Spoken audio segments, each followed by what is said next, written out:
ওরা আমাকে মাটির ভেতরেই দাঁড়াতে দেয়নি। আমার পায়ের নিচে মাটি থাক সেটা তারা চায়নি। ওরা আমার শক্ত মেরুদণ্ডকে ধুলোয় মিশিয়ে দিয়েছে। ওরা আমাকে নিয়ে ছেলে খেলা খেলেছে। আমার স্বপ্নগুলোকে ওরা আলকাতরায় ঢেকে দিয়েছে। আমি যেদিকে গিয়েছি সেদিকের চিহ্ন ওরা মুছে দিয়ে গেছে। আমি দুহাত খুলে লিখতে চেয়েছি, কিন্তু ওরা লেখার উপকরণ হাতে তুলে দেয়নি।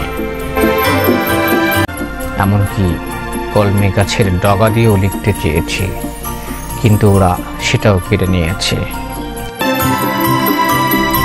আমার পরিস্ফুট সকাল ওরা চায়নি। আমাকে থামিয়ে দেওয়া হয়েছে, ভিন্ন দিকে পরিচালিত করা হয়েছে।